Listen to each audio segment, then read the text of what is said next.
minutes pour envoyer. Ok, ça va être tout juste. Dans ces cuisines professionnelles, 8 étudiants en restauration tentent de remporter un concours hors du commun. Précision de la cuisson, justesse de l'assaisonnement, équilibre des saveurs, pourtant ils ne cuisinent pas pour un restaurant étoilé.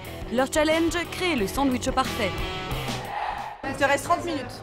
Et il ne s'agit pas d'un simple concours comme il en existe une dizaine chaque année, mais de la Coupe du Monde du sandwich. Oubliez le jambon beurre, les candidats vont devoir prouver que travailler ce standard de la restauration rapide est tout un art. Et les premiers à en être convaincus, ce sont les grands chefs, à l'instar de Pierre Sangboyer. Le sandwich, je pense que maintenant, avec la nouvelle génération de chefs et de nouvelles habitudes alimentaires, on peut l'adapter pour de la gastronomie. Pour la 9e édition de cette Coupe du Monde, 8 pays sont représentés, de la France au Japon, en passant par la Malaisie ou la Turquie. À la clé, un stage dans une des boulangeries les plus réputées de Paris.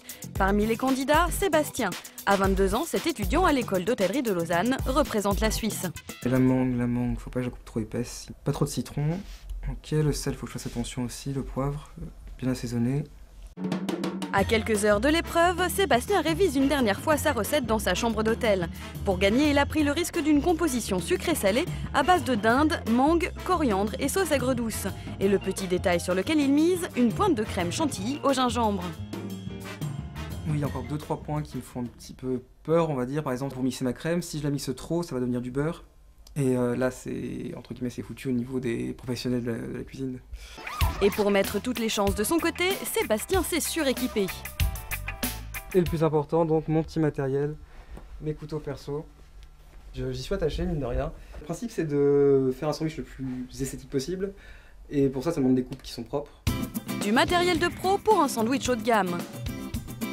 Midi le lendemain. Le concours est dans 2 heures, pourtant Sébastien est encore en plein shopping. Il me manque un ingrédient, il manque des œufs pour ma panure. Donc je vais vite en chercher avant le concours. Petit stress supplémentaire. Pour son sandwich, il veut le meilleur, à commencer par des œufs ultra frais. Mais l'heure tourne, il est temps de se rendre à l'école de boulangerie et de pâtisserie de Paris, où a lieu la compétition. Bonjour, Sébastien. Les 8 concurrents se rencontrent pour la première fois et se jaugent. Parmi eux, Thomas, un des plus sérieux concurrents qui représente la France. Je me sens un peu, comment je peux dire, c'est pas énervé le mot, mais c'est un peu stressé. Pour départager les candidats, un jury de 7 professionnels. Des boulangers bien sûr, mais aussi une nutritionniste et 2 rédacteurs en chef de revues gastronomiques. À leur tête, Pierre Sangboyer, finaliste de l'émission Top Chef 2011. Tout le monde connaît le sandwich, c'est un repère que tout le monde a. Et là, c'est la Coupe du Monde. Donc il va y avoir différents candidats qui vont se confronter sur différentes techniques, sur différentes valeurs et sur différentes textures. Et qui dit Coupe du Monde, dit règles strictes. Les recettes doivent tout intégrer, un produit laitier, un fruit aux légumes et un ingrédient riche en protéines animales.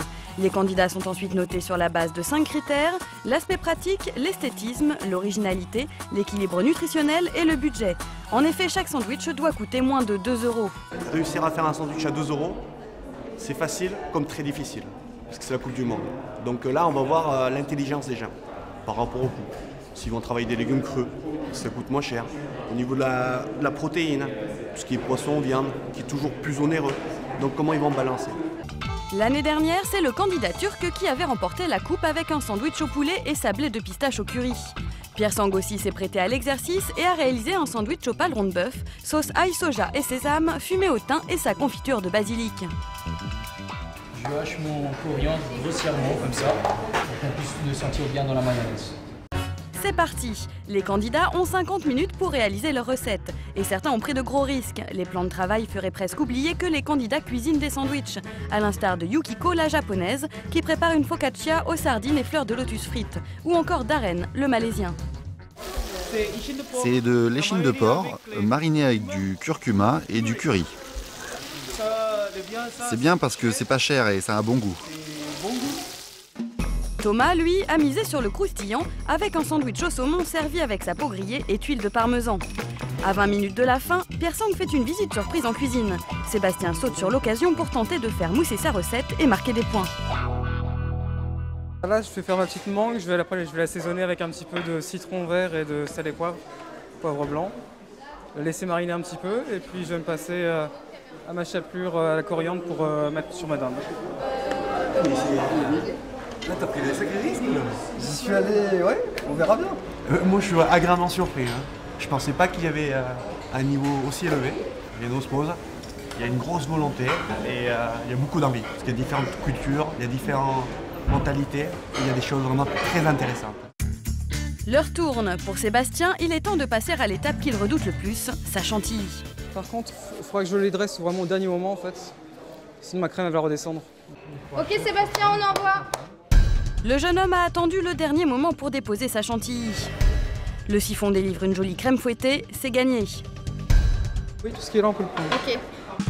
Un à un, les candidats défendent leur sandwich devant le jury qui déguste et prend des notes. Thomas est le premier à se lancer dans l'arène. Je regrette un peu quand même, je ressens pas trop le croustillant. Et les professionnels ne laissent rien passer. Sébastien sent monter la pression, mais pas le temps de tailler le bout de gras, c'est à son tour d'être jugé. Son sandwich sucré-salé va-t-il séduire le jury? Quand on veut le manger, ça s'écrase un peu de partout après. Là, arrivé à la fin, là, j'aurais plus que du pain. On a un petit piquant qui ressort en fin.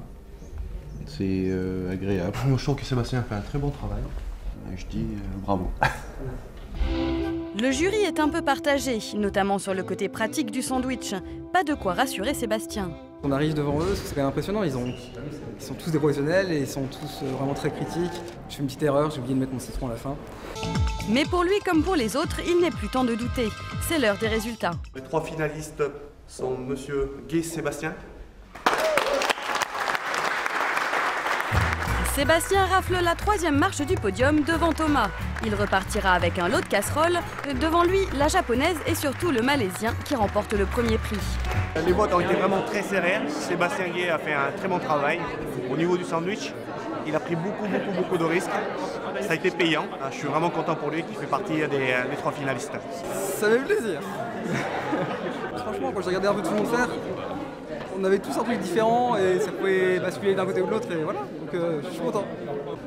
Sébastien est satisfait de sa première participation à un concours. Mais cette mise en bouche lui a ouvert l'appétit. Le candidat réfléchit déjà à sa recette pour l'année prochaine, peut-être remporter à son tour la première place.